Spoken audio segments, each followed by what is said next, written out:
চরমোনাই কেন জামাত জোট ছাড়ল? চরমোনাই একপাক্ষিক প্রচারণা চালিয়ে পার পেল না। জামাত অবশেষে জাতির উদ্দেশ্যে আসল রহস্য ফাঁস করে দিল।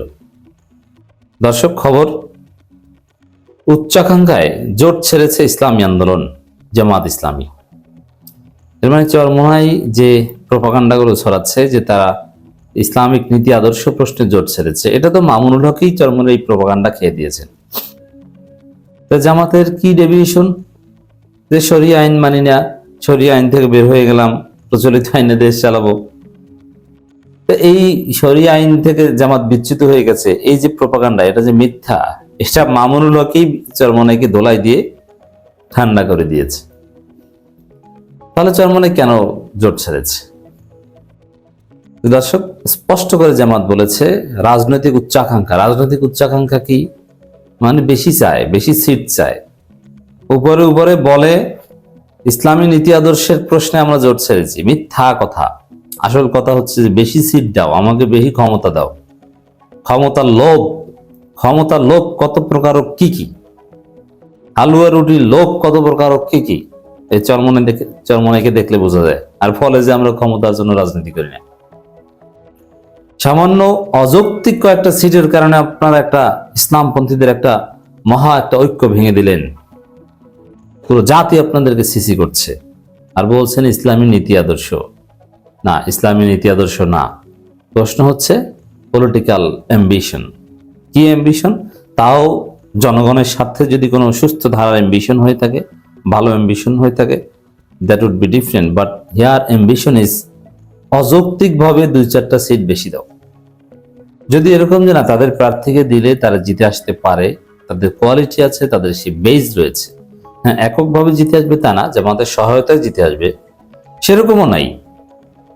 3% ভোট, আপনি 51% ভোট পেয়ে জিতে আসতে চান, আবার আপনি চান অনেকগুলো। কেন? এটা তো হতে পারে না। তো দর্শক, এই জায়গায় ইসলামী নীতি আদর্শের যে ব্যাখ্যা চরমোনাই হাজির করেছে, ওটা যে ভুয়া। আসল ঘটনা, আসল রহস্য যে রাজনৈতিক উচ্চাকাঙ্ক্ষার মানে বেশি সিট দাও, এটা জামাত ফাঁস করে দিল। অতএব চরমোনাইকে চিনে রাখুন, তাদের যে ইসলামী নীতি আদর্শের কথা, এটা ভুয়া। আসলে ক্ষমতার লোভই হচ্ছে তাদের কাছে মৌলিক প্রশ্ন। শরিয়া আইন বা নীতিগত কারণে নয়, বরং রাজনৈতিক উচ্চাকাঙ্ক্ষা পূরণ না হয় জোট ছেড়েছে ইসলামী আন্দোলন বাংলাদেশ, এমনটাই দাবি করেছে জামাত নেতা হামিদুর রহমান আজাদ। কেমন লাগে? জামাত মানে চরমোনাই ভেবেছিল যে অতীতের মতো তারা সংবাদ সম্মেলন করে যা ইচ্ছা তা বলবে, জামাতকে কাঠগড়ায় দাঁড় করাবে, জামাতের প্রতি প্রপাগান্ডা ছড়াবে। অথচ এতদিন জামাত তাদের কাছে ছিল ইসলামের মহান খাদেম, দিনী ভাই, ইসলামপন্থী, ইসলামী দল, পিওর ইসলামী দল, আহলে হক ইসলামী দল। এখন আকীদা খারাপের বয়ান শুরু হয়নি। এবার শীতের সিজনে তো বড় ওয়াজ মাহফিল হয় না, এই কারণে আকীদা খারাপের বয়ান শুরু হয়নি, কিন্তু হবে। যাদের আকীদা ঠিক নেই, এখন ইসলামী দল নয়, অথচ একদম পিওরেস্ট ইসলামী দল হিসেবে এতদিন চরমোনাইয়ের কাছে ট্রিটমেন্ট পেত জামাত। চরমোনাই ভেবেছিল যে অতীতে যেরকম পার পেয়ে গেছি, যা ইচ্ছা তা বলতাম, জামাত অফিসিয়ালি কিছু বলতো না, জামাতের অ্যাক্টিভিস্টরা 2-4 জনের জবাব দিত, কিন্তু জামাত নেতারা কিছু বলতো না। তো ওইভাবে তো এবারও জামাত কিছু বলবে না। জামাত এবার কতটা স্মার্টলি খেলছে দেখেন। একদিকে তারা চরমোনাইকে জোটে আনতে সর্বোচ্চ চেষ্টা করছে, এখনো চেষ্টা চালিয়ে যাচ্ছে, ইভেন শেষ পর্যন্ত চরমোনাইয়ের জন্য অপেক্ষা করবে। এর মধ্য দিয়ে জামাতের যে সর্বোচ্চ আন্তরিকতা, সিনসিয়ারিটি, সেটা ইতিহাসের পাতায় স্থান হয়ে থাকবে। কারণ একটা জোট টিকিয়ে রাখার জন্য জামাতের এত ত্যাগ, শেষ পর্যন্ত অপেক্ষা, এটা রেয়ার। তো দর্শক, এই জায়গায়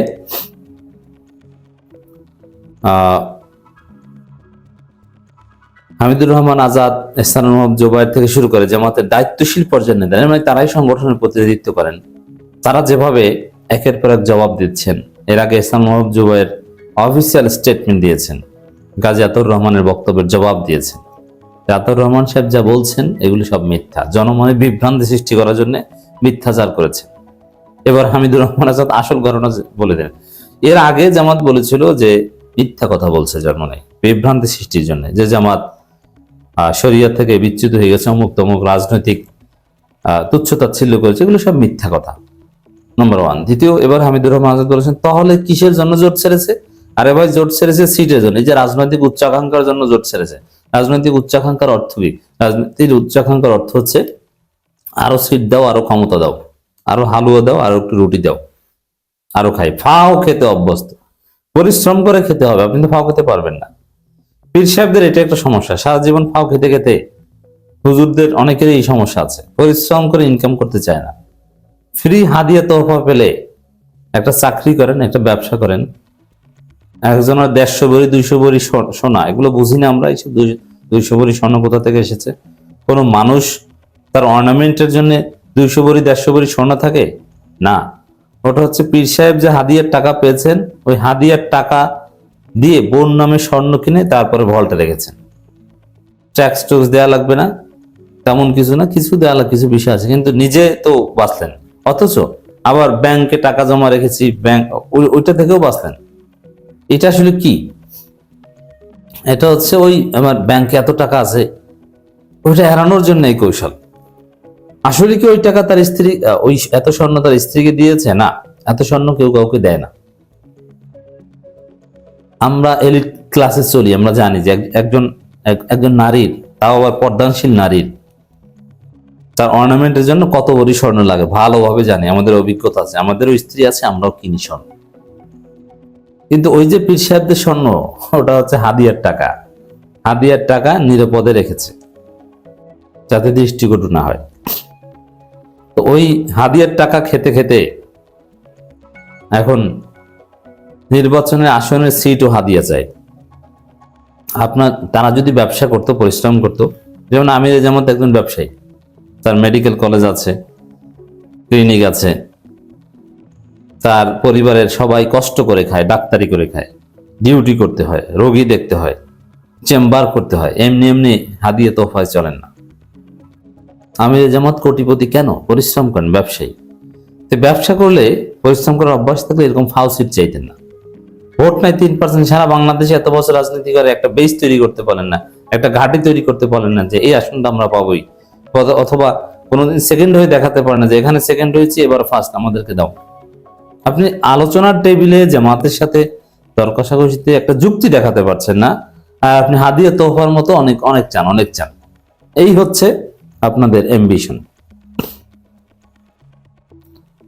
জামাত নেতৃত্বাধীন জোটের আসন সমঝোতা নিয়ে টানাপোড়েন ছিল দীর্ঘদিনের, এরপরে তারা বের হয়ে গেছে। তাহলে দর্শক, রাজনৈতিক উচ্চাকাঙ্ক্ষা কি এবং সেটা কতটা ডেঞ্জারাস হতে পারে, রাজনৈতিক উচ্চাকাঙ্ক্ষা ঢাকতে কিভাবে ইসলামী আদর্শের কথা বলে বাস্তবতা আড়াল করতে চায়, আপনারা এখানে দেখুন।